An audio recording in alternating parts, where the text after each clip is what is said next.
A cold wind whispered through the ancient courtyard of Winterfell, stirring the cloak at Bran Stark's shoulders as he sat in his wheeled chair beneath the shadow of the first keep. He had come to this place at dusk, drawn by a restless sense of needing to be near the heart of the castle, near the endless whisper of the old gods through the Weirwood and the Godswood just beyond the walls. No one stood at his side, for he had sent away any well-meaning attendants, insisting he wanted solitude. He often did these days. Tall and thin, with pale cheeks and eyes shadowed by secrets, Bran had grown more still than a boy his age should ever be, as though burdened by years far beyond his 15 name days. His ears were always listening for echoes in the wind. The corners of his mouth curved downward in a quiet, patient solemnity that gave him the air of one who had glimpsed too many truths beyond the mortal realm. Ghost, the great white dire wolf, waited just a few paces behind him. The beast no longer needed to be tethered or commanded to remain close. Ghost possessed a calm that came with age and a stoic acceptance that Bran had come to rely upon. Once Jon's faithful companion, the silent guardian with fur like fresh snow, Ghost had returned to Winterfell for reasons that only the direwolf himself might understand. Perhaps he had felt Jon's absence too keenly after his departure for the Wall so long ago, or perhaps something older and deeper drew him south again, calling him to the heart of the North.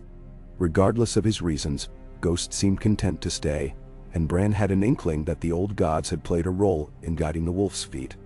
It was not for him to question that now. Bran turned his head, a slow, measured movement, and gazed upon Ghost's red eyes. They glowed with unspoken intelligence, a quiet acceptance of the mortal boy's new place as the last living heir of Winterfell. "Come," Bran murmured, offering no command and yet leaving no room for refusal. Ghost lifted his muzzle to the air, inhaling the crisp tang of the oncoming twilight, then padded closer until Bran could place a hand against the direwolf's flank. The fur was thick beneath his fingers, a soft and silent comfort that tethered Bran to the present moment. Tonight, the wind carried a certain restlessness, an undercurrent that prickled Bran's skin and urged him onward. The old gods were calling him again, calling him to the Weirwood, to that pale bark and blood-red leaves, where the faces carved ages ago by the children of the forest still looked upon the living with timeless patient gazes. In the depths of that living heartwood, he could slip from himself and traverse the realm of Greenseer, floating through time's currents. Yet as much as it beckoned him with seductive promises of knowledge, he felt a new caution pooling in his bone. He had learned that the Weirwood opened as many doors as it closed, and not all who entered left unscathed. He murmured to Ghost once more. The direwolf breathed out a gentle snort of acknowledgement, then stepped aside as Bran's hands found the wheels of his chair. He pushed them, rolling slowly across the courtyard stones, feeling the breeze catch the edges of his cloak. Ghost followed at his side, a white shadow with ears pricked forward. Each step felt solemn. The guard at the courtyard arch said nothing, merely dipped his head as Bran passed, for it was well known in Winterfell that Bran Stark's domain was no longer only the seat in the Great Hall. His dominion lay in the intangible realms, in the ancient knowledge of the North, in the slow pulse of sap through the heart tree. He traced a familiar path down the corridors, eyes flickering to the darkening sky beyond narrow windows. Lanterns glowed in niches along the walls, casting his face in fleeting shapes of light and shadow. At times he caught sight of himself reflected in a polished shield or the shiny portion of a brass sconce. Each reflection was fleeting, ghost-like. He saw how he had grown, still slender, but with a bearing more akin to those who bore the weight of leadership. Sometimes he wondered if he had inherited the gravity that once sat so heavily upon the shoulders of Robb or Ned. The memories of them flickered, twisting his heart, but he never lingered long on sorrow. The old gods allowed him no such luxury. When he reached the door to the Godswood, the air changed. Quiet, as though the wind had held its breath. Bran's hand hovered over the rough wood for a moment. No one else was here. It was well past supper. Typically, the yard would be nearly empty, except for the raucous calls of ravens or the murmur of breezes through branches. That hush only heightened his sense of purpose. He pushed the door open, letting the cold air touch his cheeks. A chill snaked through him, sinking into his bones. Ghost kept a measured pace behind Bran as they ventured deeper into the Godswood.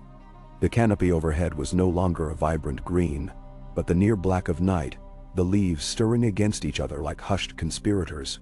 Grass rustled beneath Bran's chair, and the thick trunk shapes loomed in the half-darkness. At the center, as though set upon a stage in a dimly lit hall, stood the Weirwood tree. The Weirwood's bark was pale as bone, its leaves red as 1,000 parted lips. The carved face upon its trunk never changed. Solemn, watchful, omniscient. The eyes, deep hollows stained crimson by sap, felt as though they beheld Bran's every secret. He had gazed into those eyes before, drifting beyond them into realms of memory and prophecy. But the time for unguarded journeys was past. He stopped mere steps from the tree's broad trunk, studying the face carved there. He felt a wave of regret for all that had been lost. Jojen, Mira's departure, Hodor, summer. The memories washed over him like a cold tide, but he forced them down. He needed clarity tonight, not sorrow. He reached out with a trembling hand and touched the rough bark. For a moment, the distant call of ravens beyond the walls of Winterfell echoed in his skull. Then a voice inside him, his own voice made older and more distant by the power of the Weirwood, spoke a single word: Ghost. Bran's gaze shifted to the direwolf. "I need your help," he whispered to his silent companion. The direwolf seemed to understand, for he approached the Weirwood, posture cautious but unafraid. In the red eyes of the carved face, and in Ghost's own red eyes, Bran glimpsed a reflection of two worlds meeting. The old gods demanded their guardians. He had seen enough in his visions to know that the Weirwood network, the ancient heartbeat of magic and memory in the north, had grown vulnerable in a time of encroaching threats. Somewhere out there in the vastness, there were other Greenseers, some with benign curiosity, others with hunger for powers best left alone. Bran sensed them brushing against the edges of the Weirwood's memory, seeking entry into a tapestry older than any mortal line. He had encountered them in half-dreams and fleeting glimpses, unnamed presences that hovered beyond the boundaries, scratching at the bark like hungry spirits. This was not the way the power was meant to be used. The trees were sacred, not mere pathways to exploit. Bran inhaled, letting the night air fill his lungs, letting the hum of the old gods fill his veins. "Guardian," he whispered, placing a hand on Ghost's head. It was a word laced with a trace of ancient knowledge, a word that set the direwolf ears twitching. Bran could sense the primal magic that slumbered within the beast, magic older than men's kingdoms. The direwolves were tied to the north in ways scholars from the south would never fully grasp. They too were part of the old god's design. Slowly, Bran guided his chair closer to the Weirwood trunk. The distant memory of the cave beyond the wall rose unbidden in his mind. That place where the last Greenseer had nurtured him, taught him the secrets of slipping into the raven's eyes and the wolves' skins. He recalled the cold hush, the roots wrapping around that ancient being's frail body. He recalled how every vision had felt endless. But that was behind him, and he was older now. Older in spirit, if not in years. He felt Ghost's presence beside him, a steady warmth in the gloom. The time had come to weave the direwolf into the tapestry of the Weirwood's defenses. If any sought to breach the heart of the old gods, to use it for ill, they would have to contend with Ghost. Bran closed his eyes, letting the hush of the Godswood seep into him. The night slid into deeper darkness. Somewhere, a breeze picked up, rattling the leaves of the Weirwood. An owl hooted from a distant branch. Ghost stood very still, only the faint rise and fall of his flanks betraying his life. Bran felt the world tilt, a familiar loosening of his limbs, that drift of consciousness that came when he warged into an animal. He had done it before, with Summer, though that bond had been a gift of innocence and discovery. Now, with Ghost, it was necessity and duty. He opened himself to the wolf's mind. If Ghost resisted, he gave no outward sign, only a gentle acceptance, as though the direwolf had always been waiting for Bran to reach out this way. Bran slipped past the surface, felt the primal instincts of the beast. Hunting, the thrill of the chase, the bond to a pack that had scattered across the realms. Beneath it, a deeper loyalty, to House Stark, to Winterfell, to the boy now grown. Bran melded with that loyalty, threading his intention through it like a needle-weaving tapestry. He guided Ghost closer to the base of the Weirwood. Bran heard the rustle of leaves through both his own ears and the wolf's keen hearing. The swirl of scents overwhelmed him in that half-dreaming space. Cold bark, damp earth, the faint musk of night creatures scampering beneath fallen foliage. The sap in the Weirwood's trunk pulsed slowly, in tandem with Bran's own heartbeat. He felt the presence of the old gods, an infinite hush. Reaching deeper, Bran anchored Ghost being to that hush, forging a bond between wolf and tree that would resonate across the Weirwood's living network. Somewhere, in the swirling tapestry of all that was, some faceless entity might have felt that shift, the subtle forging of a new sentinel. Let them feel it, Bran thought. Let them know the old gods are not unguarded. His breathing grew shallow.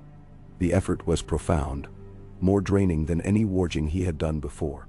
He leaned against Ghost, fingers digging into the thick ruff of fur, holding on as though to keep himself from sinking. The wolf made no sound, but Bran sensed his acceptance, his willingness to become something more than just flesh and fur. Guardian, Bran's mind repeated silently, feeling the word reverberate in Ghost's thoughts. Guardian of the Weirwood, blocking all unwelcome intrusions. Let no ill intent pass. After a long moment, Bran exhaled, drawing his consciousness back into himself. The world settled.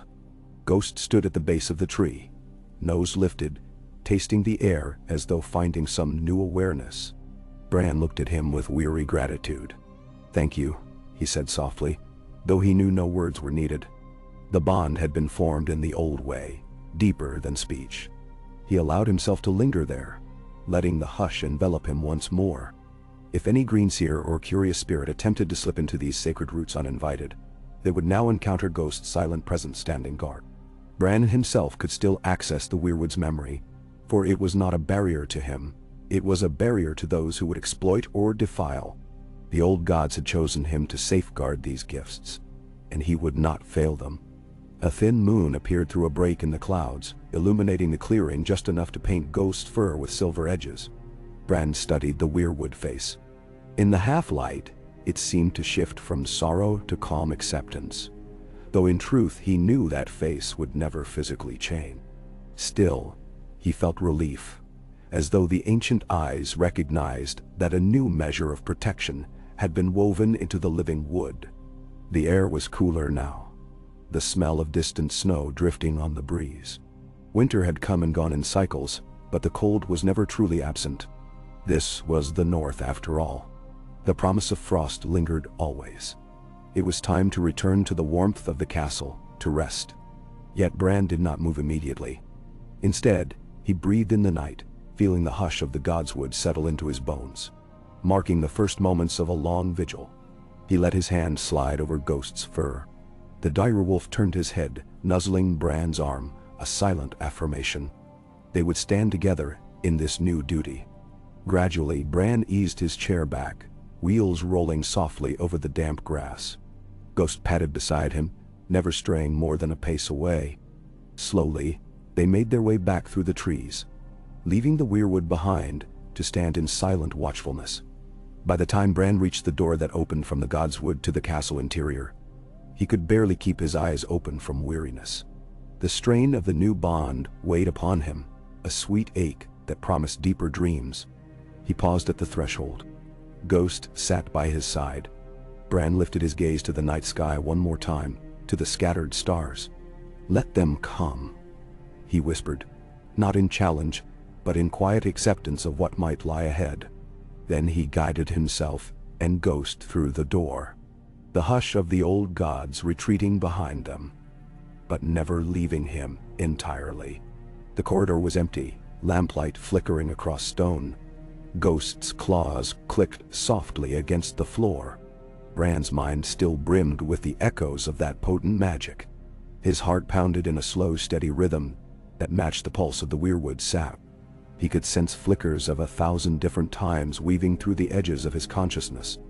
Voices from the past, glimpses of distant futures, all sifting through him as though deciding where to settle. He shut them out for now, focusing on the present. The day's task was done. He had set Ghost to watch the Weirwood, but that was only the beginning. A fleeting memory of old Nan's stories rose up in his mind. How the direwolves were not mere beasts, but something more. Guardians of the North, bonded with the Starks in ways older than any petty squabbles of lords. She spoke of the time before the wall was built, before the Andals came. She told him of how the children of the forest sang the trees awake, weaving wards into their roots to protect them from the Great Other. He recalled how she believed direwolves were part of that magic. He had once dismissed such tales as nothing more than fancy. Now, he suspected old Nan had come closer to the truth than anyone knew. As he wheeled through the passages of Winterfell, he sometimes heard the quiet rustle of servants or the low voices of guards, but no one addressed him. They had learned not to disturb him, to let him pass as the silent, watchful Lord of Winterfell, though the official titles might remain unclear. To many he was simply Bran the Broken, an apt name to some.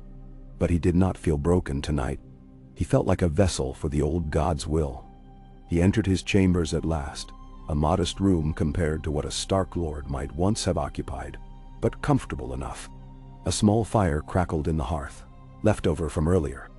He leaned forward, bracing himself to move from the chair to the bed. It was not effortless, but he managed, arms trembling slightly. Ghost came to sit at the foot of the bed, watching him carefully, as if ensuring his safety, even from the mundane tasks of daily life. Bran smiled faintly. He reached out and laid a hand on Ghost's head once more. "Thank you," he said softly. The direwolf blinked those red eyes, silent as ever, tail brushing the floor. A wave of tiredness overwhelmed Bran, and he knew he needed rest. Lying back on the bed, he let his eyes close, breathing in the warmth of the fire and the presence of the wolf. He did not tumble into simple sleep. Instead, he drifted between worlds, into the half-dream state where the Weirwood whispered gently. He caught glimpses of faces passing through the Bark's memory. Ned kneeling in the Godswood, cleaning ice after an execution. Catelyn praying for her family's well-being. Sansa, so small and bright-eyed, once dancing barefoot in the grass. Arya, with her wild energy flickering through like a restless ghost. He heard voices too, echoing from times long gone. The chanting of the children, the quiet weeping of those who prayed in desperation. Some of these memories turned to glimpses of uncertain futures. Snow drifting across a barren courtyard, a flicker of dragon wings overhead, an empty throne. But whenever the swirl of images threatened to pull him too deep, Bran felt the gentle tug of Ghost's presence, like an anchor. The direwolf's thoughts, melded to the Weirwood's, provided a stable vantage. Bran floated in the quiet darkness, sinking deeper into rest than he had in many moons, confident that any threat skulking near the old gods would find Ghosts standing implacable in their path. Hours passed in that twilight realm until the pale light of dawn began to creep through the slits of his chamber windows. When Bran opened his eyes, he found Ghost already awake and alert, sitting near the bed. It was a new day, but the world had changed imperceptibly. The first step had been taken. Bran needed to see how it would unfold. He pushed himself upright and called for help to dress, though his voice was soft and never rose above the hush of the early morning. Servants came, respectful and kind, assisting him with the heavier clothing befitting Winterfell's chill. When they had finished and departed, Bran beckoned Ghost to follow him once more. Today, the direwolf would begin his silent patrol, not just around the keep, but in a sense, through the intangible realm woven into the Weirwood's roots. Bran navigated the corridors, meeting the morning with a calm curiosity. As he passed, the guards and men-at-arms bowed their heads. Some cast uncertain looks at the white direwolf padding behind the wheeled chair, but none tried to stop them. Whispers had begun circulating that Lord Bran Stark was weaving wards of old magic around Winterfell, ensuring that no foe could surprise them. The small folk were not entirely wrong, though their tales likely embellished the details. A few visitors from neighboring keeps had arrived in the night, seeking counsel or trade arrangements. But Bran knew his part in such affairs was minimal. He left the responsibilities of daily governance to those whose minds were fixed on worldly things. Maester Wolkan, Lord Glover's steward, some of the older castle staff. His domain was elsewhere, deeper, intangible. Still, he allowed himself to be wheeled to the great hall, if only to make an appearance, to remind all that the Stark name still presided here. He settled at the dais where once his father had sat, where Robb had reigned as king in the north, where Sansa had briefly overseen the household. The hall was not overly crowded, just a few knights and travelers finishing their breakfasts, the warmth of the hearth driving away the last of the night's chill. The moment Bran entered, he felt their eyes on him. Ghost was at his side, pacing quietly, the soft pad of direwolf paws muted on the stone floor. A hush fell over the scattered occupants. Bran listened to the crackle of the fire, the scrape of a spoon against a wooden bowl. He sensed the subtle shift, as men realized that an ancient, perhaps unknowable power sat in their midst. They saw a boy, but they also saw the presence of the old gods behind him. Quietly, he spoke with those who needed his ear. A local farmer who worried about the coming winter's yield. A blacksmith's apprentice requesting more iron shipments. A messenger from White Harbor with a sealed letter. He gave them what guidance he could, though his heart was not in it. With each passing moment, he felt the trees calling him back. Or was it the presence of the distant Greenseers he had sensed, testing the boundaries? He felt it as a faint prickling in his mind, a flicker of awareness at the corner of his thoughts. He narrowed his eyes, focusing. Ghost seemed to sense it too, for the wolf's ears twitched, and he rose, moving a step closer to Bran. A hush overcame the hall as Bran seemed to slip into some inward place, eyes half unfocused. Those in the hall waited, unsure if their lord had taken ill, or if he was merely seeing something beyond them. When the moment passed, Bran let out a soft breath. He turned to Maester Walken and offered a faint, apologetic smile. "I'm needed in the Godswood," he said simply. The Maester nodded, not daring to ask for elaboration. With that, Bran excused himself, rolling out of the hall with Ghost padding behind, leaving the diners and staff exchanging uneasy looks. Outside, the sky was a pale wash of gray. Snow threatened, the clouds heavy. Bran made for the covered walkway, leading to the Godswood, his mind racing. Something had touched the edges of the Weirwood link. Some presence with the faint tang of curiosity, perhaps even of greed. Was it a distant Greenseer, or something else? He needed to see if Ghost could repel it. As soon as he neared the Godswood, the air shifted again. He paused at the threshold, taking a moment to ground himself. Ghost waited calmly, tail low, ears perked. A crow cawed overhead, flapping its wings and settling in a branch near the entrance as if to watch them. Bran pushed forward. The Weirwood stood unchanged, yet he felt it brimming with awareness, as though an invisible ripple ran across its carved face. He moved to the tree, placing his hand on the trunk once more. A surge of power welled up in him, guided by the presence of Ghost at his side. Bran closed his eyes and extended his senses. A swirl of color and memory enveloped him, weaving like a slow-moving torrent around his consciousness. Through it, he sought that flicker, that intrusion, the presence that had tested the boundary. Somewhere, in another part of the north, or perhaps far beyond it, someone with the gift of greensight was trying to gain access. The Weirwood was all connected, but for the moment, they remained on the outside. Bran's brow furrowed as he pushed, like one might push against a half-closed door. He felt Ghost's silence snarl across their bond, warning away the intruder. Then it was gone, as quickly as it had come, leaving only the echo of a presence behind. Bran opened his eyes, exhaling a long breath. Ghost relaxed beside him, though the wolf's posture remained alert. "They're testing us," Bran said quietly, voice nearly swallowed by the rustling of red leaves overhead. "Perhaps someone who means us no harm, or perhaps not. We must be vigilant." Ghost blinked, as though in agreement. The direwolf circled the base of the tree, sniffing at the grass. He lifted his muzzle to the trunk, brushing his nose against the pale bark. Bran watched, intrigued by how natural it seemed, as if a piece of the direwolf's spirit now resided in the living core of the Weirwood. In time, perhaps, he might become akin to a living sentinel that could roam the castle grounds while simultaneously standing watch within the tree's memory. Bran lingered there for much of the morning, letting the hush of the Godswood fill him. No further disturbance came, but he remained uneasy. This new guardianship, would likely draw more challenges. At least Ghost was here. At least Winterfell was no longer unguarded in the realm of the old gods. By midday, the sky had lightened slightly, though the cold remained. A gentle snow began to fall, flakes drifting down to rest on Bran's cloak and Ghost's fur. Bran's face tilted upward, and he closed his eyes, letting the flakes melt on his cheeks. He recalled the days when he would have run through the snow with Rickon, trying to catch the flakes on his tongue. Before the world became so complicated, before the weight of the realm's memories settled onto his young shoulders. But that was a life ago. He thought of Jon too, his half-brother or cousin, or something more complicated than that. Jon had once warged Ghost, perhaps not consciously, but the bond had been there. Now Bran carried that torch, forging a new path. He wondered if Jon felt any ripple, if somehow out on the wall or beyond, he sensed that Ghost was a part of something bigger now.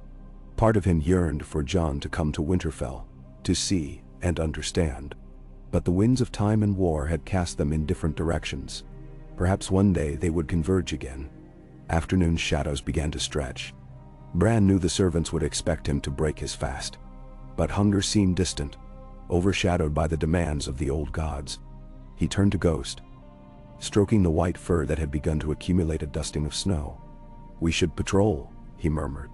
He did not mean simply walk around the yard. Bran let his consciousness slip again. This time, he did not fully warg Ghost. But he brushed the boundary of the wolf's mind, melding their senses just enough to share an awareness of the castle grounds.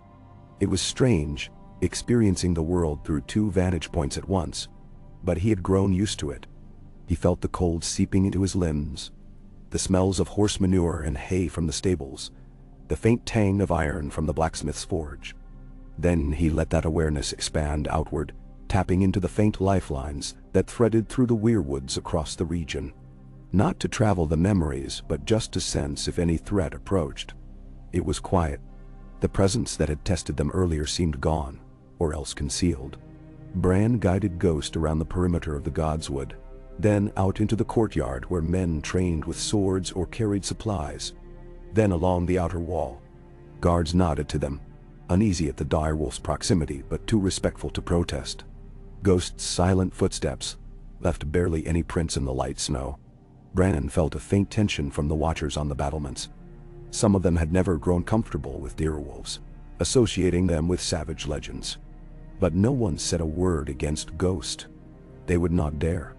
As the day wore on, Bran let his bond with Ghost gently ease, allowing the wolf to simply be a wolf again, while he returned to his seat near one of the hearths in the great keep. The day's business wore on around him, as men and women attended to the tasks of running a castle. Messages arrived, supplies were inventoried, the maester droned about the upcoming snows. Bran listened with half an ear, always aware of the faint hum of the Weirwood behind him. He felt the new ward in place, the sentinel that was Ghost, woven into the living memory of the old gods. He wondered if there might come a night soon when the intruder would try again. If so, they would find no easy passage. Bran recalled the old Greenseer's warnings. That knowledge was a double-edged blade, and the Weirwood network was not only a tool but a living repository, ancient and wise, capable of granting glimpses of truth to those deemed worthy, or punishing those who sought to exploit it. Now Ghost stood at its gates, in the intangible dream realm, as surely as he stood in Winterfell's courtyard. Evening fell, and with it, a heavier snowfall. The flakes came thicker, swirling in eddies around the towers. Torches sprang to life along the walls, brightening the gloom. Bran settled in his chambers again, letting the staff bring a small supper of bread, stew, and warm cider. He ate slowly, never letting go of his awareness of Ghost. The direwolf was out in the yard, prowling quietly in the gathering dark. Some of the watchmen muttered that the wolf appeared at their shoulder without a sound, his eyes gleaming red in the torchlight, a spirit of the old gods made flesh. Bran, sensing through the bond, felt the faint satisfaction in Ghost's movements, the primal comfort of patrolling a territory. It was well into the night when Bran once again ventured to the Godswood. This time, only the faintest moonlight guided him, illuminating the snow-laden branches. The Weirwood stood like a solitary pillar of bone, leaves stirring gently. Ghost, returning from his patrol, joined him as he entered, silent as a wraith. The wolf's presence warmed Bran's heart. He placed a hand upon the trunk once more, inhaling the scent of cold bark and snow. He felt the slow throb of centuries. He listened, as though straining to catch a whisper in a cathedral. For a moment, all was still. Then, faintly, the wind stirred, and Bran felt something shift within the tree, as though a distant cord had been plucked. He felt Ghost's fur bristle. There was a presence again, intangible, brushing the boundaries of the Weirwood's realm. This time it was more forceful, pressing against the threshold as though seeking entry with intent. Bran clenched his jaw. "Not tonight," he murmured. He blinked, letting his mind sink into Ghost's. The direwolf's lips curled in a silent snarl. This was the very reason they had forged the guardianship. In that half-dream state, Bran saw the presence as a swirl of dark color, an impression of fingers trying to pry open a locked door. Ghost stood at that door, hackles raised. There was no physical fight to be waged here. This was a battle of wills, of magic older than men's stories.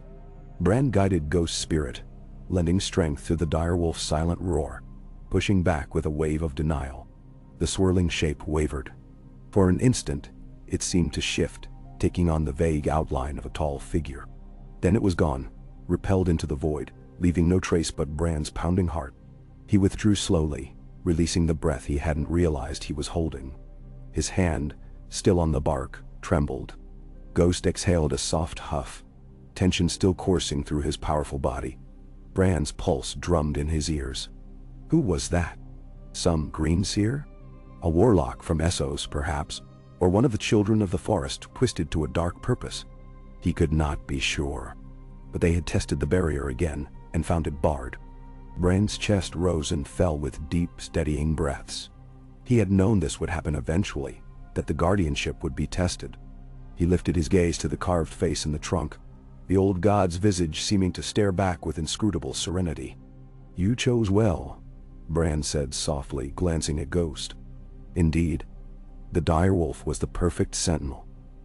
Silent, watchful, fiercely loyal, bound to the Starks and to Bran's power.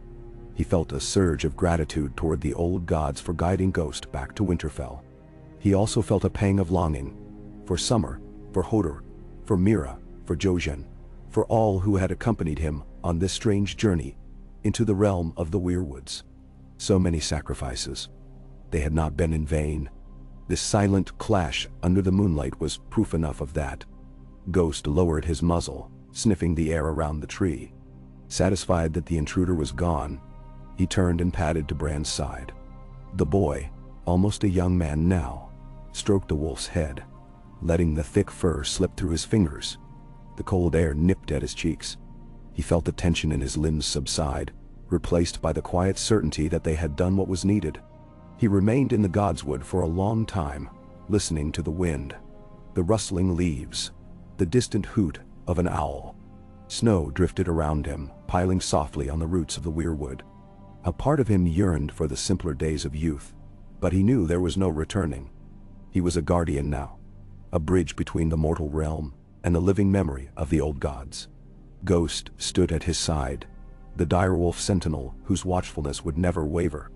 Eventually, the cold became too biting to ignore. Bran's hands and feet were numb. He whispered a final prayer to the old gods, though he sometimes wondered if prayer was the right word. He felt them in his blood, in his bones. They were always listening. Then he turned to leave, Ghost pacing at his heels. The next few days passed in a measured rhythm. Each day Bran would rise, see to mundane matters as needed, and then retreat with Ghost to the godswood, fortifying their bond and keeping watch for any further attempts at intrusion. He sensed that the presence did not try again so soon. Perhaps they had been wounded, or perhaps they realized that the gate was closed. Yet Bran knew the threat would not simply vanish. If they wanted something from the Weirwood, they would try again, or find another route. Each evening, he and Ghost patrolled the castle, though patrol meant something beyond simple physical pacing. Bran's mind wandered the corridors, the ramparts, the network of weirwood branches that stretched across the north. Sometimes, in the depths of night, he found other presences. But these were not malevolent, merely the faint echoes of faithful worshippers, praying at small heart trees in distant villages. Their prayers drifted into Winterfell's ancient trunk like threads of mist. Ghost felt them too, but did not react. Only threats would earn his silent snarl. Winter deepened its hold. Snow piled against the walls, and the days grew ever shorter. Fires blazed in Winterfell's halls to stave off the chill. Bran felt a certain comfort in this hush, as though the entire land prepared for a season of rest. Yet the tension never fully left him. His was a constant vigilance, for the sake of all who dwelled here, for the sake of the realm itself, though few might realize it. In the afternoons, he sometimes ventured beyond the gates in his chair, accompanied by a small retinue of guards, to watch the training of young men in the courtyard. Ghost followed at his side. Rumors spread among the common folk that the wolf was no ordinary beast, that it carried a piece of Bran Stark's soul, or that it was the reincarnation of some ancient spirit of Winterfell. Bran did not dissuade them. Let them believe. It only strengthened the aura of protection. Children in the courtyard occasionally squealed in mingled fear and delight at the sight of Ghost. A direwolf in Winterfell was a living legend. Bran watched them from a distance, remembering how he once ran with Summer. He missed that part of himself. But now, Ghost was his partner in a different kind of dance, one of guardianship and subtle power. Time flowed differently for Bran these days. The line between one day and the next blurred beneath the weight of old memories that lived in the Weirwood. Sometimes he felt older than the stones of Winterfell, as though every ancient secret sang in his veins. Other times he felt lost and young, a boy who simply wanted to climb the walls and see the world from atop the highest tower. But he could not climb anymore. And he was no longer just a boy. He was the living mind of Winterfell's Weirwood, joined with the fierce spirit of the direwolf that roamed its courtyard. On one particularly still night, the moon hung heavy and bright, lighting the God's Wood with an otherworldly glow. Bran sat by the heart tree, while Ghost lay curled in the snow, muzzle resting on his paws. The falling snow had tapered off, leaving the branches coated in a pristine layer of white. The leaves of the Weirwood looked like crimson tears against the ivory backdrop. Bran breathed in the crisp air. His breath turned to vapor, carried away on the faint breeze. He touched the bark, drifting once again into that quiet communion. The memories swirled around him. He saw glimpses of the past, the ancient kings of winter forging alliances, the children dancing among these trees, the white walkers of old times. He saw futures he barely understood, flickers of a different face upon a throne, the silhouette of dragons in the sky, the shape of the world when he himself was no longer there. Such visions did not disturb him as they once did. He had learned to let them flow, like a river passing gently around stones. He sensed Ghost's presence even there, in the heart of the visions, a silent sentinel ensuring that only the right doors opened. That was the difference. Before, when Bran had communed with the Weirwood, it had been like standing in a corridor with many open doors, each leading to a swirl of times and possibilities. Now, most doors remained shut, and Ghost stood guard at them. Bran could pass through, but intruders would meet red eyes and bared teeth. The night deepened, and Bran's consciousness drifted on the edge of sleep and dream. He vaguely registered Ghost standing up, ears pricked. A soft growl rumbled in the wolf's throat. Bran's eyes snapped open. "What is it?" he murmured. Something stirred in the Weirwood's memory again. Another attempt.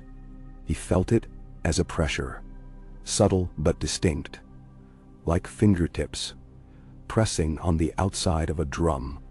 With a soft exhalation, Bran reached for Ghost's mind, forging the link. This time, the presence felt colder, more insistent. He shut his eyes, willing strength into Ghost. The wolf let out a growl that seemed to echo through the God's Wood. Within the dreamlike expanse, Bran saw a flicker of an image. A face half hidden in shadow, eyes that glowed with unnatural light. Was it a man? A woman? A child of the forest? He could not tell, but the figure's mouth opened in a silent snarl.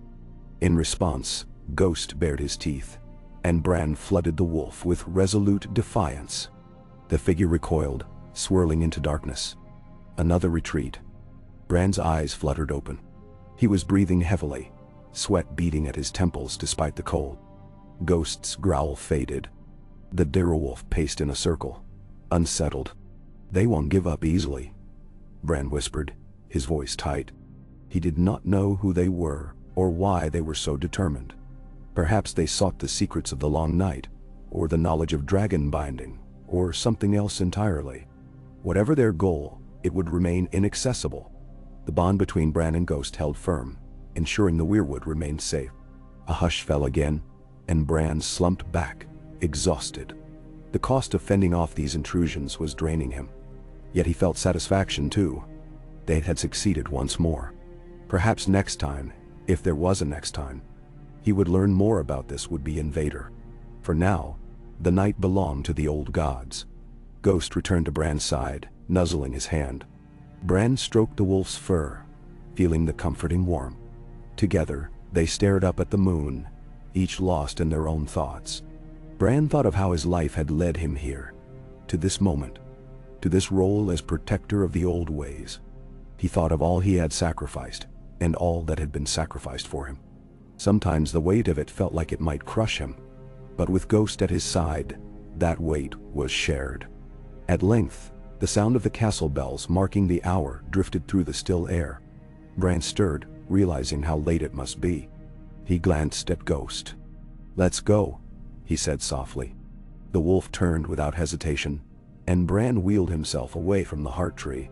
They left the Godswood as silently as they had come. Behind them, the Weirwood stood untouched, ancient face painted in moonlight, a sentinel in its own right. But it was not alone. Ghost's spirit prowled its corridors now, a white wolf in the forest of memory, snarling at unwelcome visitors. And Bran, for all his youth, guided the wolf with the measured control of a Greenseer who had learned the cost of knowledge.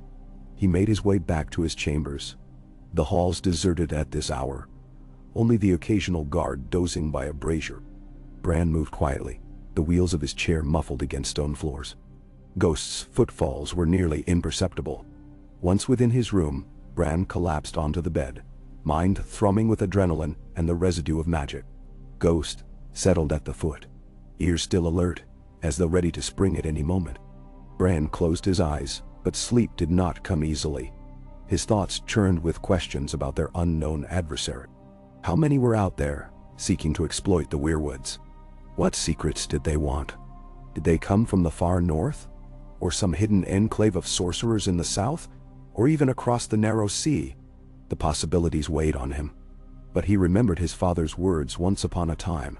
When winter comes, we must protect our own, and do whatever needs to be done. This was the same. The old gods had chosen him, and he would not fail. When at last he drifted off, his dreams were a hazy swirl of white fur, red leaves, and the carved face of the Weirwood. Visions of the past emerged. His family gathered for a feast, the warmth of laughter echoing off the walls of the great hall. Visions of an uncertain future appeared. Ghost standing upon a snowdrift with new scars, the Weirwood's face streaked with fresh sap, as though it wept blood for the battles yet to come. Through it all, Bran felt the unwavering bond between him and Ghost, a tether that anchored him to the moment. The hours stretched into a rest that was both healing and uneasy.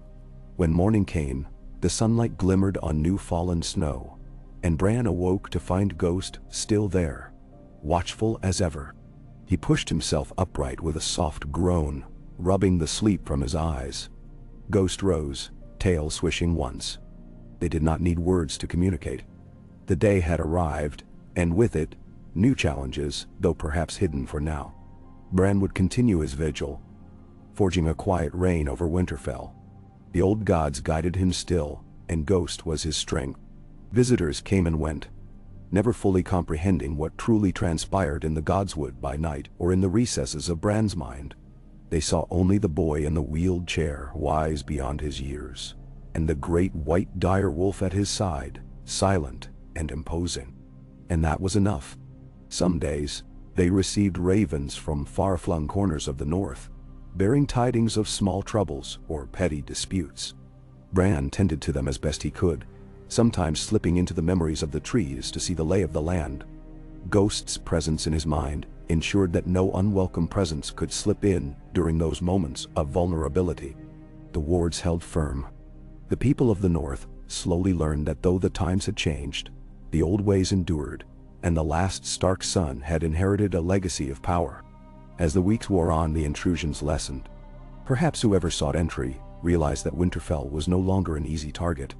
Or perhaps they were waiting, biding their time. Bran remained vigilant, refusing complacency. He felt Ghost's persistent awareness and took comfort in it. Though he could never walk again, Bran found a new freedom in these responsibilities.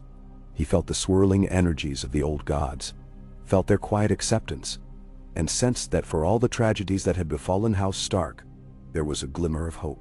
So long as Ghost guarded the Heart Tree, so long as Bran remained anchored in the Weirwood's truth, the North had its own shield. Outside, the winds of winter howled some nights, rattling shutters and piling snowdrifts high against the walls. Servants huddled by fires, knights told stories to pass the time, and Bran occasionally listened from the shadows. He heard them speak in hushed tones of how the white direwolf roamed the godswood at night, red eyes gleaming. Some said it was the spirit of the old gods made flesh, a punisher of the faithless. Others whispered that Lord Bran had conjured it with strange powers. The truth was simpler, and far more profound. Bran rarely corrected their rumors. Let them talk.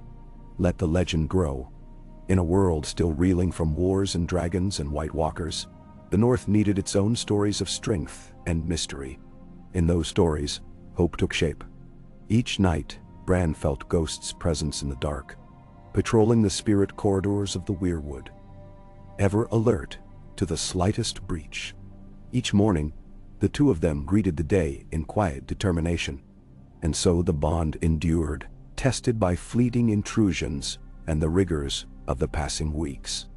Bran felt certain that, in time, the one who sought access would try again. Perhaps they would come in force, or attempt a different approach. Perhaps they would seek to manipulate the roots of another Weirwood to bypass Ghost's watch. But they would discover that Ghost's guardianship was not limited to a single tree, but to the entire living network of the old gods in the North. So long as Bran lived and Ghost walked, the gates remained sealed, the old god's memory protected. For the first time in what felt like years, Bran allowed himself a cautious sense of peace. He had inherited a duty that transcended crowns or thrones, a duty that answered only to the silent wisdom of red leaves and the quiet presence of a white direwolf.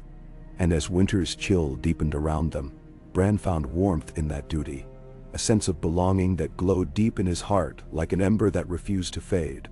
Ghost would stand guard. Bran would guide him. The old gods, silent and ancient, would bear witness, and for now, that was enough. Day by day, winter's long nights draped Winterfell in shadow, and the hush of falling snow lent a strange stillness to the corridors. Bran felt a subtle shift in the air each time he moved through the castle. Whispers followed him in torchlit halls, and strangers who arrived at Winterfell with mundane petitions or bargains found themselves unusually careful in addressing him. For the wolf at his side radiated silent authority. Ghost, never barking or growling, unless some hidden threat brushed against Bran's consciousness, glided beside his lord like a restless spirit. And in the Godswood at night, that hush deepened until it felt like the entire world held its breath. Bran often thought that, in those moments, the old gods listened more intently than ever before. He had begun a practice of closing his eyes whenever he rested under the Heart Tree, letting his senses drift into the wolf's. Not a full warg. He no longer needed such a complete merging, but a sharing of presence, a double awareness that allowed them to sweep the edges of the Weirwood's domain. He found pockets of calm in the roots, glimpsed fleeting memories that scurried away like timid creatures, and felt no new encroachments for a time. But it gave him no peace. Whoever sought entry to the old god's memory had tried twice, maybe more, and had been repelled. Yet the question remained, would they return in open conflict or fade into the silent mists? When the sunlight filtered through high windows in midday, Bran sometimes ventured to the library tower. Books and scrolls stacked high along the shelves, the dust swirling in faint motes. Samuel Tarley's influence lingered here. Notes in the margins of tomes, references to older texts that might shed light on the power of the children of the forest. Bran directed the servants to bring him certain volumes. He read them by the window, Ghost lying at his feet, tail curled around his paws. The direwolf's ears flicked at every footstep, but mostly he remained still, watchful as always. Often, Bran found himself pausing mid-paragraph, letting his fingertips rest against the parchment, hearing the old god's whispers inside his mind. Ghost felt the hush too. Sometimes it was nothing more than the memory of wind through a primeval forest. Other times, something more. In those moments Bran would close the book and wheel back to the godswood, ignoring the crisp chill in the air that stung his cheeks and ears. He felt compelled to meet whatever stirred on the other side of the dream world, to ensure that the wards remained firm. No one in Winterfell truly understood this vigil. They only knew that Lord Bran retreated often, communed with the White Wolf, and emerged with his gaze far away, as though gazing at horizons no one else could see. Maester Walken, to his credit, discreetly respected Bran's oddities, ensuring the castle functioned in his absences. Those who served in the kitchens, the stables, and the training yard merely accepted that in the Stark lineage, magic had always run strong. If rumors said that the old gods favored Bran Stark, that Ghost was more than an ordinary direwolf, well, let them whisper. Most believed it kept Winterfell safe. That was enough. One afternoon, while crossing the courtyard, Bran caught sight of a lone figure standing near the blacksmith's forge, swathed in a thick fur cloak. He recognized the man as an emissary from Deepwood Motte, who had arrived the previous day with a small retinue. It was reported he bore a message from Lady Glover. Bran had exchanged a few words with him that morning in the Great Hall, but the conversation had been brief, overshadowed by the demands on Bran's attention. Now, the man stood alone, staring across the courtyard. Something about the way he held himself made Bran slow his chair. Ghost paused beside him, ears pricked. The man's posture was taut, arms folded beneath his cloak, head tilted as though listening to something out of sight. Bran felt a faint prickle at the back of his neck. For a moment, the winter wind lulled, and the faint clang of metal from the forge quieted. Bran cleared his throat, and the emissary turned, blinking. He sketched a small bow of greeting. "My lord," he said. His voice was low, shot through with caution. Bran studied him. "You seem troubled." The man's gaze darted around the courtyard as though measuring his words. "It's the cold, perhaps, or the sense of these walls. They're older than I remember. It's unsettling." In the distance, stable boys led a pair of horses across the yard. Snow drifted in gentle flurries. Bran observed the emissary's face. Sharp features, hollow cheeks, eyes that did not quite meet Bran's own. "Winterfell has always stood," Bran murmured, "and it endures. Sometimes the stones carry echoes of those who lived here before." A flicker crossed the man's eyes, something Bran recognized as both curiosity and apprehension. "Aye, so the stories go." He drew a breath, perhaps trying to dismiss the tension. "Lady Glover sends her regards. She hopes for continued friendship with House Stark. There's word that pirates in the western seas have grown bolder, and she wonders if Winterfell can lend support to keep trade routes open." "Never mind." Bran nodded.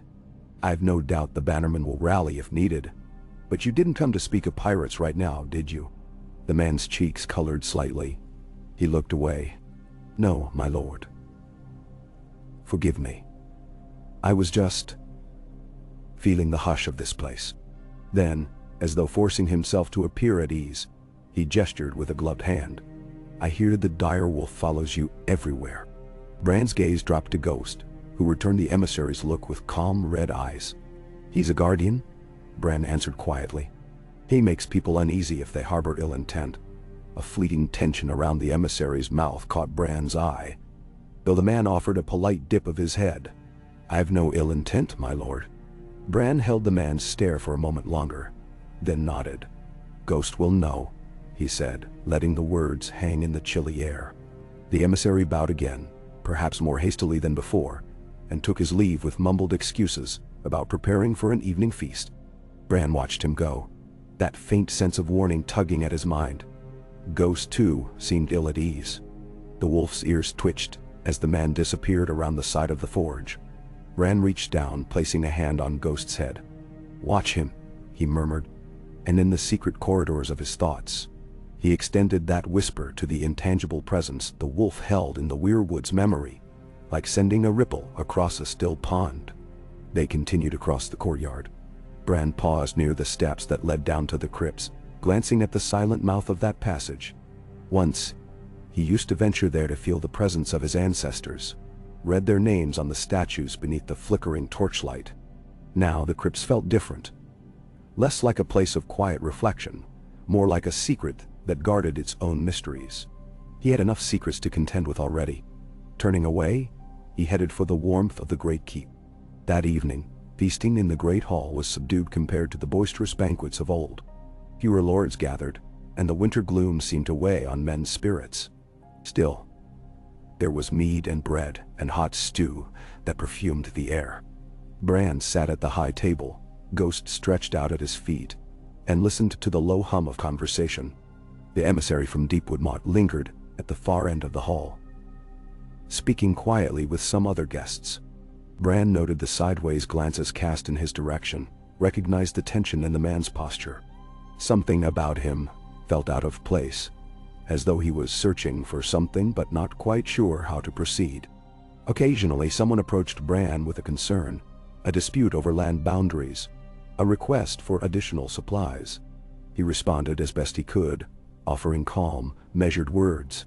Yet his mind kept straying, listening with that other sense for any ripple of intrusion, any sign that the Weirwood wards were tested once more. Ghost lay still, eyes half-lidded, but never truly asleep. When the feast ended, and men drifted off to find their beds or the comfort of the fireside, Bran guided his chair away from the long tables. Servants bustled to clear the trenchers and mugs, the scent of spiced wine lingering in the smoky air.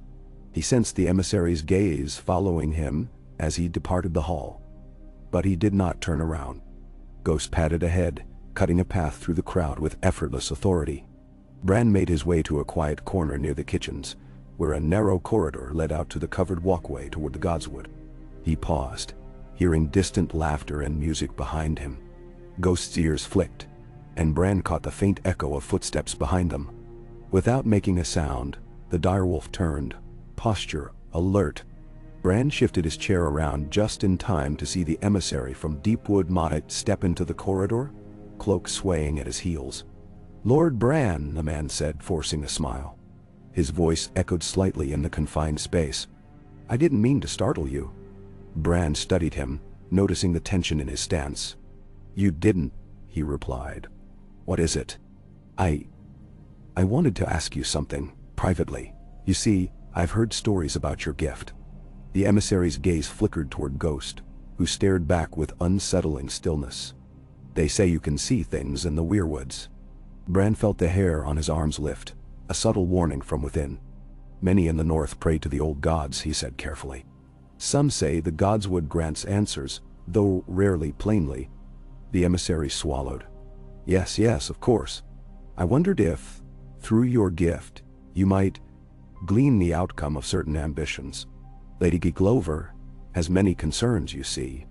We fear a resurgent threat from the Ironborn, or from raiders beyond our coast. A hint of what's coming could save many lives. Then her body. Bran tilted his head, reading the man's words and the tone beneath them. "This knowledge is not meant for idle fortune-telling," he said quietly. "It's dangerous to treat the old god's memory like a petty oracle." The man's face tightened. "I meant no disrespect." Then he paused, eyes flicking away as though mustering courage. "But rumor says you know things not meant for mortal minds.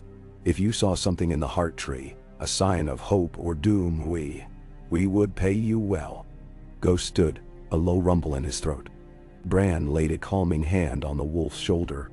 "The old gods are not for sale," he murmured, voice calm, but edged with finality. If Lady Glover seeks counsel, let her ask in honest prayer beneath her own weirwood. My role is not to profit from glimpses of the future, and if you persist in trying to pry open secrets, you might well regret it." For an instant, the emissary's eyes flashed with something akin to anger, or perhaps desperation. Then he lowered his head. "You speak as though the old gods guard every secret with claws. Very well, my lord. Forgive me." He backed away, footsteps echoing on the stones. "I'll not trouble you further." Bran watched until the man disappeared into the corridor shadows. Only then did he release a slow breath.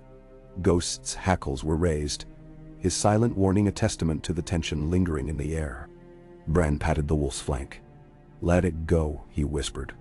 But inwardly, he wondered if the emissary's curiosity might be more than simple self-interest. He worried that Lady Glover's man was not alone in suspecting Bran's deeper power. And if he pressed too hard, might he attempt something reckless, like exploring the godswood in secret, hoping to glean glimpses himself? Disquiet gnawed at Bran. In times past, the old god's knowledge was sought by the children, by the first men who prayed for guidance. But men had grown cunning, and some had thirsted for the Weirwood secrets in ways that twisted the natural order.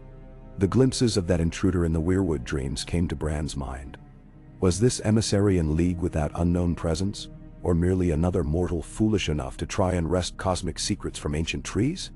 Bran could not be sure. He guided himself out into the snow-dusted walkway, and Ghost followed close. The sky was clouded, only a faint gray glow hinting at the moon's presence behind the veil.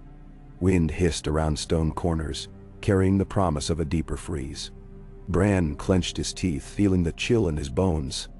This winter was not the kind that ended quickly. It might linger for years, testing the resilience of the North once more. Within the godswood, the hush enveloped him. The heart tree stood vigilant, red leaves stirring against the black sky. Bran exhaled a plume of visible breath. He rolled closer to the weirwood trunk, the snow muffling the crunch of wheels. Ghost circled around, scanning the perimeter as though expecting an intruder to reveal themselves at any moment. Only the branches moved, whispering in the dark. Bran rested a hand on the carved face of the tree. He felt the slow pulse of ancient memory, a gentle hum that threaded through the bark and into his fingertips. Softly he closed his eyes. His breathing steadied. Beneath his eyelids, he saw the swirl of colors, fragments of old visions. Yet at the edge of that swirling tapestry, he sensed something akin to a faint bruise, a discolored patch of sky. That presence was still there, out of sight, but perhaps searching for a moment of weakness. He guided his consciousness to the boundary Ghost guarded, feeling the direwolf's presence like a living wall of white fur and red eyes. The intangible corridor that connected the trees was sealed. No new intrusions scratched at it tonight. Still, he felt uneasy. Something told him that those who sought to breach the Weirwood might find alternative methods, through mortal agents, perhaps, or cunning illusions. When he pulled back from the vision, Ghost stood at his side, muzzle tilted as though reading Bran's expression. Bran stroked the wolf's ears in wordless gratitude. "We'll keep watch," he whispered. The dire wolf blinked slowly, and Bran felt a wave of calm wash over him. They were not alone, and that knowledge anchored him. He stayed in the godswood for hours, letting the snow accumulate on the shoulders of his cloak, until the cold grew too harsh to ignore. At length, he returned to the castle's interior, finding warmth in the low-burning hearth of his chambers. A chambermaid had left fresh blankets, and the embers in the fire glowed a soft orange. Ghost shook off the snow and curled up near the hearth, breathing in soft rhythms. Bran watched the flames flicker, his mind drifting. The confrontation with the emissary played over in his thoughts. He couldn't ignore the possibility that men might try to glean from him what they failed to gain peacefully. Even if he was safe physically behind Winterfell's walls, the intangible realm was more vulnerable. He slept fitfully. Dreams came in scattered fragments, shadows moving through a dark forest, the whisper of leaves, a wolf's snarl echoing in a place with no sky. Then, at the edge of it all, the carved weirwood face emerged, weeping tears of red sap. He heard a voice that might have been his own, or might have belonged to some ancient spirit, cautioning him to remain vigilant. There was no easy rest in such dreams. When morning came, the sky was a bleak slate, promising more snow. Servants brought him breakfast, a bit of porridge, bread, and a cup of hot tea. He ate mechanically, his thoughts turning over the images from his restless night. Ghost took his share of scraps, silent as ever, but Bran felt the wolf's curiosity brush against his mind, a wordless question. Had he sensed any new danger? "There's a tension building," Bran murmured, pushing aside the empty bowl. "But I can't tell yet if it's the same force that tested the wards, or some mortal threat that seeks to exploit the knowledge here." He turned his chair, gazing at the window. Fat snowflakes drifted from a sky that seemed to press down on the castle. Either way, we'll be ready. Later, as he wheeled through the corridors, he crossed paths with the Deepwood Motte emissary once more. The man paused, bowed curtly, and kept walking without a word. Bran noted the haunted look in his eyes. Ghost's hackles didn't rise, so Bran left the matter alone for the time being. Let the man remain uneasy. Better that than overconfident. A few days passed without incident. The emissary and his retinue departed for Deepwood Motte, leaving behind polite farewells. After they had gone, Bran felt the tension in the castle ease. But at night, in the God's Wood, he sensed the intangible presence still lingering far beyond the realm of easy reach, like a distant star that threatened to flare into a supernova. Each time he brushed the boundary, Ghost responded with a quiet growl, an assurance that the gate remained closed. In the weeks that followed, the routine of Winterfell continued, shaped by the demands of winter. Carts of firewood arrived from the Wolf's Wood, and men salted meat to preserve it. The blacksmith hammered out nails and horseshoes, forging new arrowheads when time allowed. Snow piled up along the ramparts and icicles formed on the eaves.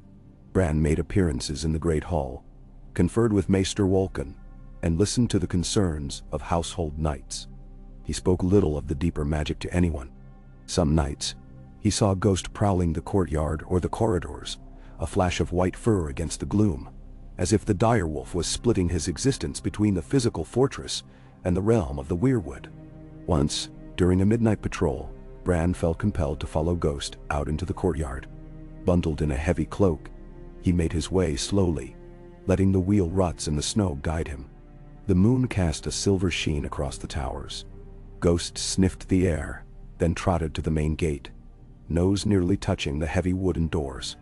Bran sensed the wolf's curiosity, a subtle alarm humming in the bond. He joined Ghost, peering at the gate.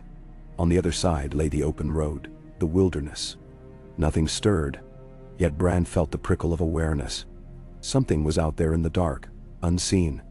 Or perhaps it had been there and was now gone. Bran listened. The wind moaned softly, and the castle walls offered no clue. He closed his eyes, reaching with that inner sense. The Weirwood's memory spread out around him, a tapestry of silent watchers. He felt Ghost's presence in that realm, a brilliant white shape shining among the shadowy branches. For a moment, it felt as though they soared above the trees, searching for a disturbance. He caught a flicker, something moving through the forest near Winterfell, but it vanished too quickly to identify. A heartbeat later, all was still. A soft exhale escaped Bran's lips. He opened his eyes to see Ghost staring at him, red eyes glimmering in the moonlight. "We can't chase every shadow," Bran whispered, though the unease in his voice betrayed that he wished he could. "If they come for the Weirwood, we'll face them." The wolf blinked, then turned away, leading Bran back through the courtyard. The watchman on the battlements called down a polite greeting, but Bran barely heard it. His mind was still half submerged in the swirling undertow of the magic that bound him to the old gods. He returned to his chamber with Ghost close behind. Outside, the night deepened, cold enough to make every breath visible. The castle doused many of its torches to conserve fuel, leaving only faint glimmers from solitary braziers. Bran let the servants stoke the fire in his room, though he said little. When they left, he sat by the hearth, absorbing the heat, thoughts heavy. Ghost settled on the floor, muzzle on his paws, eyes shining in the flicker of firelight. In his mind's eye, Bran replayed that flicker in the forest. Some shape. A man? An animal? He could not be sure. Yet it had been close enough for him to sense it through the Weirwood, which implied it possessed some connection to or awareness of the old magic. Another scout for that unseen Greenseer, or perhaps a lost shadowcat sniffing around the outskirts. He could not dismiss any possibility. The uncertainty chafed, but he knew better than to let it overwhelm him. The wards were in place, and Ghost was the guardian. Even so, sleep refused to come easily that night. When it did, he dreamed of roots curling beneath the frozen earth, stretching out in all directions until they touched black water.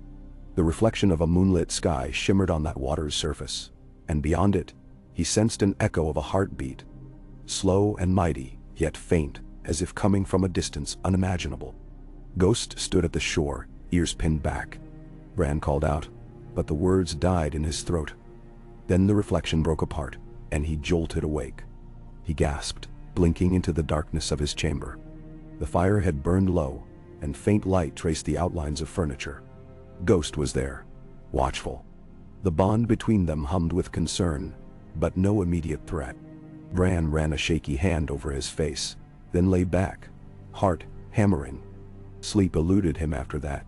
He stared at the ceiling until the first gray edges of dawn pressed against the shutters. When the new day arrived, a hush blanketed Winterfell.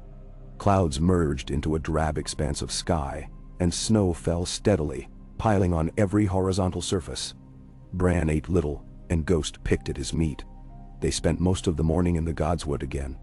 Bran let the falling snow gather on his furs as he communed with the Weirwood, pushing gently at its edges, searching for any intrusion or presence. Yet there was only the slow, patient hum of the old gods. No flicker of that shape from the forest. No sense of the dark figure that had tried to breach the wards before. Days blurred into nights and nights into days.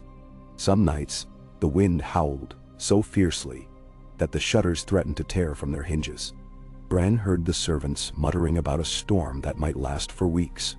He felt a strange kinship with the storm, for within him, the tension continued to build. But still, no direct assault came. At times, he wondered if the unseen Greenseer had abandoned its attempts, deterred by Ghost's watchful snarl. Perhaps the intruder had realized the old gods were not so easily manipulated. Perhaps they would seek a different target. The thought did not comfort Bran, for the Weirwood network spanned far beyond Winterfell. There were heart trees in remote villages and hidden groves, some with watchers, some without. But he could not guard them all. His duty was here. Yet the quiet unsettled him more than open conflict might have. Ghost seemed similarly on edge. Even when lying at Bran's feet, the direwolf's ears were perpetually erect, every muscle coiled beneath that thick white fur. Men around the castle noticed. They commented in hushed tones, suspecting that the direwolf sensed a predator. They knew direwolves had uncanny instincts. A few crossbowmen began watching the perimeter more closely, scanning the snowy fields for any sign of movement. One twilight, as Bran sat alone in the great hall, he received a visitor from House Manderley, a rotund man with a thick gray beard, complaining of bandits on the roads between White Harbor and Winterfell. He pleaded for more patrols, more men to keep the trade routes open. Bran listened, nodded, agreed to dispatch a small contingent once the storm relented. The man left satisfied, but Bran felt the weight of leadership like a leaden cloak. So many practical concerns, all overshadowed by the intangible threat that no one else could see. Ghost, lying near the dais, huffed softly as the Manderley man departed. Bran rolled down from the high seat, brushing past trestle tables. Maester Walken hurried over, carrying a sheaf of parchment. "My lord, if you have a moment, there are letters." Bran met his eyes, gently shaking his head. "Not now." He did not explain further. Walken bowed dutifully, stepping aside. Ghosts slipped through the doors into the corridor, and Bran followed, leaving the warm glow of torches behind. Again, the two of them headed to the Godswood. By now, some in the castle joked that Bran spent more time under that tree than in any bed or hall, but he could not ignore the pull. Snow clung to the walkway, and Bran felt the wheels of his chair resist, squeaking slightly. Ghost led, nose to the ground. occasionally lifting his muzzle to scent the wind. They entered the godswood. The hush swallowed them immediately. A gentle blanket of falling snow drifting between skeletal branches. Bran stopped at the heart tree, laying his hand on the trunk. The red eyes in the carved face peered back, unwavering. In that moment he felt something shift, a ripple along the boundary, a faint echo of distant power. His eyes widened, and he drew a sharp breath. Ghost stiffened, lifting his head, ears pinned forward. This was no gentle presence. It pulsed, pressing against the edges of the Weirwood network like a fist testing a wall for weaknesses. Bran tasted iron in his mouth, though he did not know why. Fear trickled through him, but he tightened his grip on the bark. Ghost let out a low growl deep in his throat. Bran closed his eyes, allowing his mind to merge with the direwolves, letting their combined strength push back. Darkness swirled behind his eyelids, but in that darkness, he glimpsed a shape. The same shape that had tried to pry open the wards before. Only stronger now. More determined. The force of it battered at them, seeking a crack, a chink in Ghost's guardianship. Bran felt his heart pound. The presence exuded a cold malice, like shards of ice pressed against his skin. It whispered wordlessly of power, as though it possessed its own ancient knowledge. Bran's teeth clenched. He sent Ghost forward in that dream space, a brilliant streak of white bounding toward the intruder. The shape recoiled but then lashed out again, a swirling mass of shadows. Ghost's snarl echoed. Bran poured his will into the wolf, weaving the old god's memory around them like a shield. He felt the Weirwood itself supporting them, branches of magic rising around Ghost like a living fortress. Still, the assault was fierce. The presence hammered at them with uncanny force, at times nearly severing the link between Bran and Ghost. Bran's breath came quick and shallow. He had never felt such concentrated power before, not even beyond the wall. This was something else. Something that might have lingered in half-forgotten corners of the realm, awakened only now, by the knowledge that a mortal dared to guard the trees. But Ghost would not yield. His silent rage intensified, and Bran matched it, summoning every lesson gleaned from the three-eyed raven's teachings in that distant cave. Time bent within the vision. Seconds stretched into an eternity as the intruder and Ghost clashed in the intangible realm. At last, Ghost's jaws locked onto the shape, metaphorically if not physically. Bran willed the full weight of the old god's presence to bear down, sealing off the intruder. The shape writhed, a silent scream of fury in the dream space. Then it tore free and vanished, leaving only the echo of hatred. Bran gasped, collapsing forward against the trunk of the Weirwood. His hands shook. Ghost stood with his head lowered, sides heaving as though he had just run miles. Snow continued to fall around them, oblivious to the battle that had raged in that other dimension. Bran's breath rasped in his throat. "They're stronger," he whispered, "and they'll come again." Ghost lifted his muzzle, eyes bright with a lingering ferocity. Bran stroked the direwolf's fur, letting the warmth of living flesh banish his trembling. His ears rang with a phantom roar, the residue of that collision. Slowly, he regained control of his breathing, settling back in his chair. "We have to be ready," he said, voice barely more than a hiss. He stayed there for a long time, gathering his strength as the storm raged. Ghost remained at his side, watchful, every fiber of his being attuned to the next sign of intrusion. But for now, the Weirwood realm was quiet again, like a lake that had been disturbed by a stone, and now returned to stillness. Yet Bran knew that below the surface, currents still churned. When he finally returned to the castle's warmth, hours later, his skin felt frozen, and his mind was weighed with the burden of new realization. Whoever this intruder might be, they had not shown their full strength before. Now that changed. Bran had glimpsed the capacity of their will. A direct confrontation could leave him drained, and if he failed, the Weirwood's secrets might be laid bare. He shut himself in his chambers, refusing all visitors, ignoring the uneasy glances from the guards. Ghost lay by the fire, silent except for the slow, steady panting of recovery. Bran closed his eyes, leaning his head back, letting the heat seep into him. His mind drifted, turning over fragments of memory, hints of old legends old Nan once told. shapes in the dark corners of the far north that had never been fully named. Could this be one of them, or something else entirely? He wished he had Samuel Tarley's scholarly presence at his side, someone who might unearth an obscure passage referencing such a power. But Sam was gone, tending to his own duties. Bran was alone in this. He dozed off in the chair, fitful and uneasy. Dreams tugged at him, but he kept them at bay, too exhausted to wade into another realm just yet. When he woke, the chamber was dark, the fire reduced to faint embers. Ghost still lay there, though his breathing had slowed in sleep. Bran felt a pang of gratitude for the wolf's loyal watchfulness. Yet he also knew that if their foe grew bolder, even Ghost's strength might be tested. In the quiet gloom, Bran finally stirred, moving to his bed with stiff limbs. He pulled a heavy blanket over himself. The wind shrieked outside, rattling the shutters.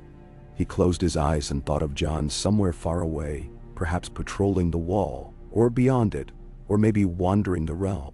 Would Jon sense that Ghost had found a new purpose, a bond that transcended the bond they once shared?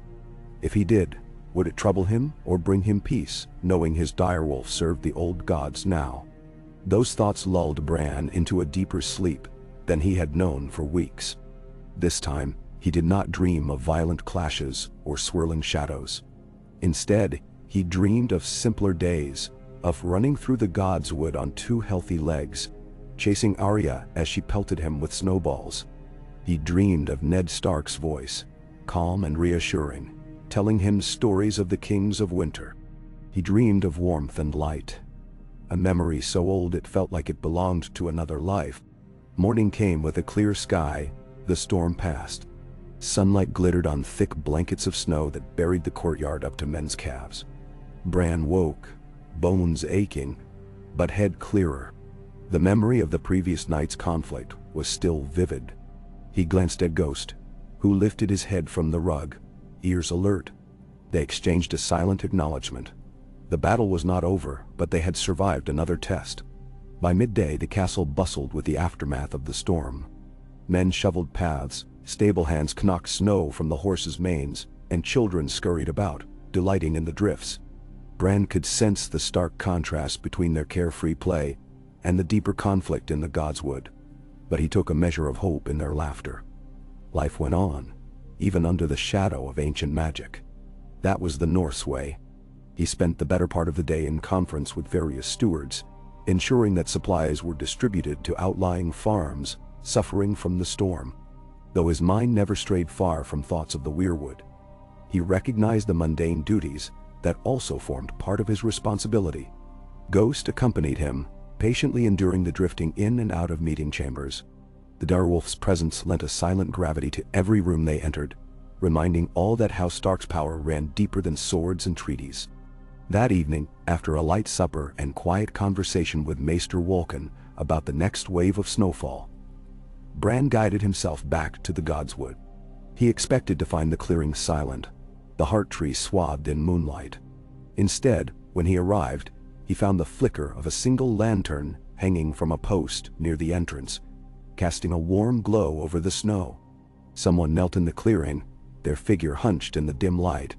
Ghost stiffened, but did not growl. Bran paused, narrowing his eyes. He heard soft murmurs, prayers perhaps, or quiet pleas. As he wheeled closer, the figure turned. It was a woman, her cloak dusted in snow, cheeks flushed from the cold. Bran recognized her as one of the blacksmith's daughters, a girl barely into her teens, though her face bore lines of worry beyond her years. She scrambled to her feet, nearly knocking over the lantern. "My lord," she gasped. I didn't know you'd be here. Forgive me." Bran offered a gentle nod, trying to ease her fear. "It's all right. You came to pray." She clutched at her cloak. "Yes, my lord. My brother's ill, coughing up blood. I hoped the old gods might hear me. Help him heal. Please, I'll go." Bran shook his head. "No need. The Gods' Wood is for all who keep the faith." He glanced at Ghost. The direwolf's posture had relaxed, his keen eyes tracking the girl's every movement. "What's your brother's name?" "Tanner," she whispered. "He's only 9. Maester Wolken tends him, but I'm afraid. She lowered her gaze. Bran could almost feel her trembling. He recalled how fear for a loved one could overshadow all else. It stirred memories of Rickon, of losing him, of how fragile life could be. I'll speak to Wolken, Bran said softly. He'll do everything he can. Pray if it brings you comfort. The old gods hear you in their way. Tears brimmed in her eyes as she mumbled thanks.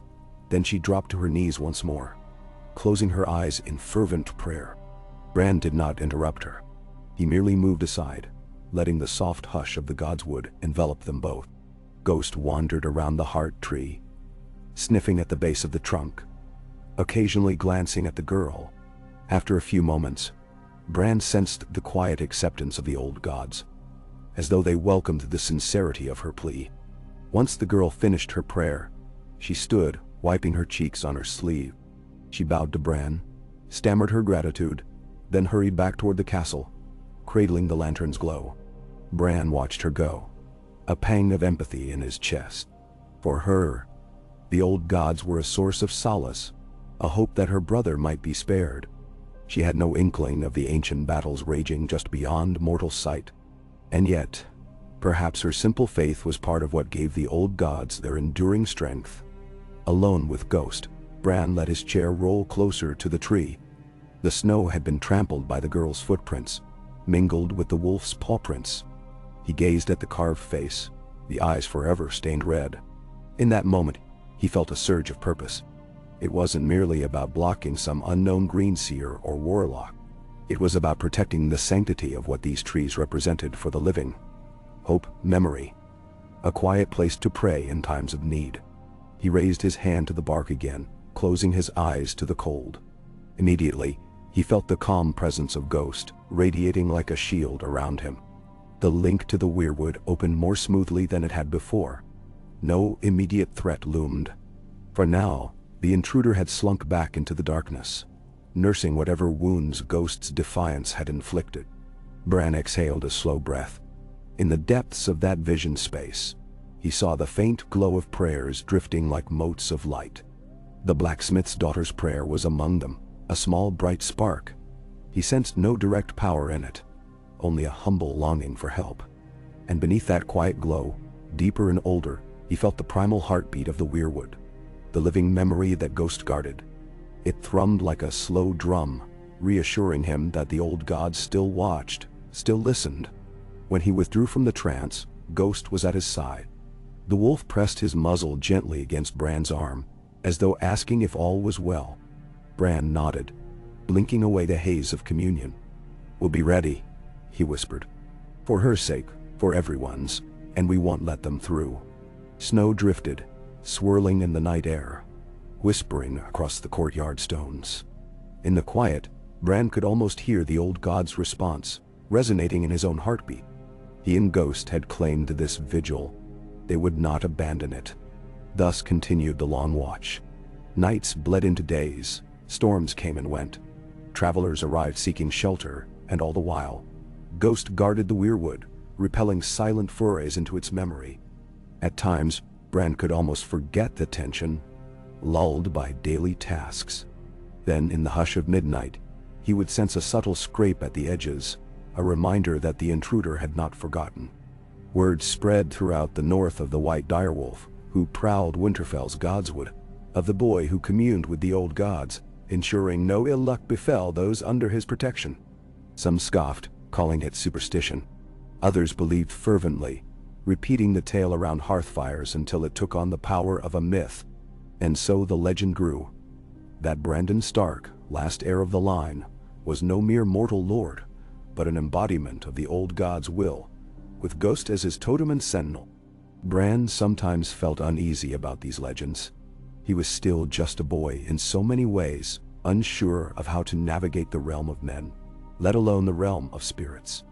But if such tales kept opportunists at bay, if they guarded Winterfell from petty intrigues, then he would endure them. After all, the deeper truth was something no rumor could fully capture. The bond between him and Ghost was real, a living barrier to whatever malevolence lurked in the shadows. With each passing week, Bran grew more adept at balancing his mortal duties and his magical ones.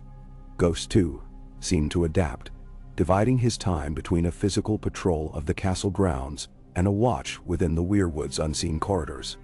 Occasionally, a guard or servant claimed they glimpsed the wolf twice at once prowling near the stables, and another time sitting beneath the heart tree. Bran did not confirm or deny such rumors, for even he sometimes sensed ghosts' presence in multiple facets of the realm.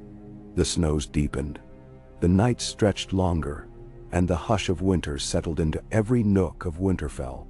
Fires burned day and night in the great hearths, and icicles dripped from the eaves in pale daggers. The Weirwood, crowned by crimson leaves, stood defiant against the season, a lone sentinel reminding all of life's persistence. And within that hush, Bran and Ghost remained ever watchful, knowing that the intruder's next attempt might come at any time. And so the cycle continued, a quiet vigil beneath the swirling skies. Whether it lasted days, weeks, or the entirety of the long winter, Bran could not say. But as he sat by the heart tree under the soft illumination of the moon, Ghost at his side, he felt the old god's acceptance like a mantle on his shoulders. They had chosen him, and they had chosen Ghost. Together, they would stand at the gateway of memory, blocking all who sought to twist it. And for the sake of every soul who prayed in hope, for every child who huddled against the cold, and for every unborn generation of the North, Bran Stark would not fail in his task. Tooting.